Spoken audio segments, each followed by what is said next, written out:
Welcome back, Better Stuff community. Today I got an awesome episode. I'm going to be explaining how I developed an eating disorder, which was really just binge eating and how I overcame it. So last year in September, I lost one of the closest people in my entire life.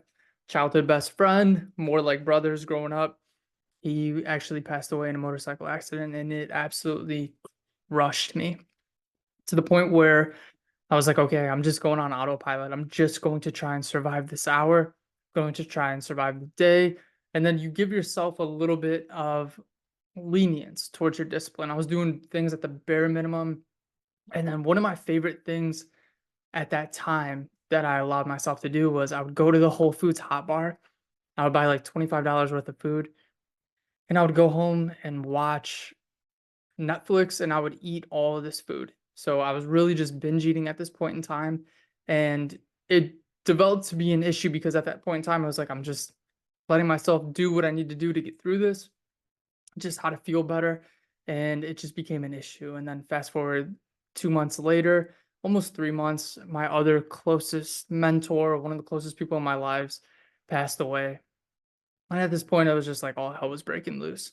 And I just consistently gave myself lenience. I'm like, okay, whatever you rationalize, you're gonna pull through on. And that was the thing is I just kept consistent being in this behavior. And this went on for months and months and months of allowing myself to do these things of going and getting a lot of food back to my house. It's funny looking back on it now because it's like so secluded, couldn't wait to just leave so I can go get a lot of food, go home, binge eat, and watch Netflix. And then you're stuffed, you feel like garbage.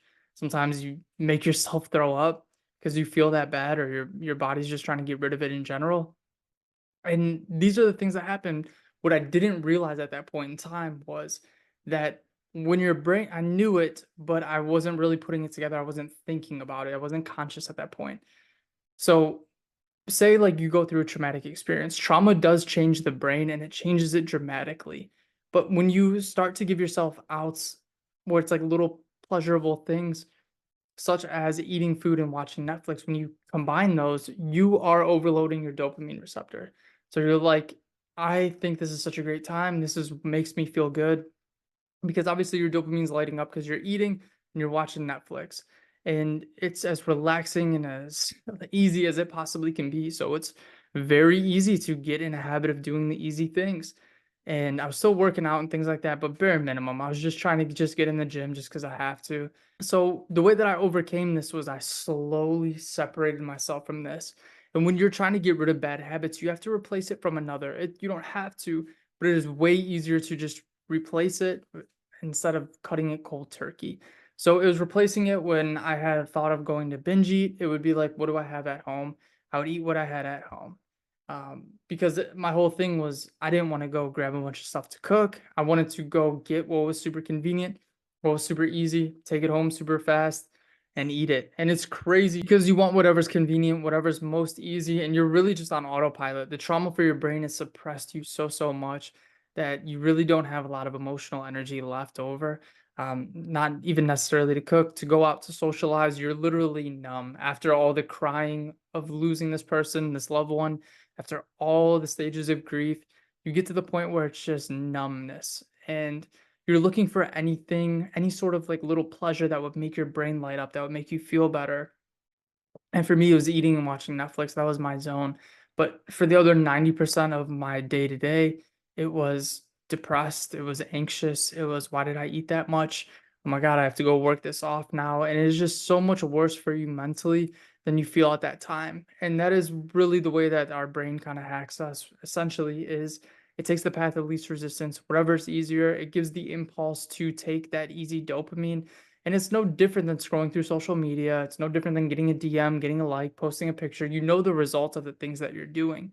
So the way that I broke it again was replacing it with good habits, better habits, I would say. And to the point where the best way to break a food addiction, which essentially is exactly what it was, it's no different than alcohol. It's no different than any sort of other drugs. You are addicted in the same way as far as your brain is concerned, is to fast. Fasting was what cured it for me. And it is, you start to intermittent fast. Maybe you'll just not eat breakfast today and you'll prolong it until lunch. Or maybe you won't eat dinner and you will prolong it until breakfast the next day. But when you start to fast, you start to break, you start to realize you give yourself more time to live without food, to live without being obsessed with food. And it gives your body an opportunity to take a break, rest, relax. And a lot of the times, for a lot of people, you get a lot of cravings, sometimes from the bad bacteria in your gut, a good amount of the time, but most of the time it is a mental craving. It's like scroll through social media, eat food, watch TV. These are quick stimulus for your brain to where you can get quick dopamine. So once you start to get away from that, you really set yourself up because you have discipline over your mind and your body. And once you conquer your mind, it's the body will follow.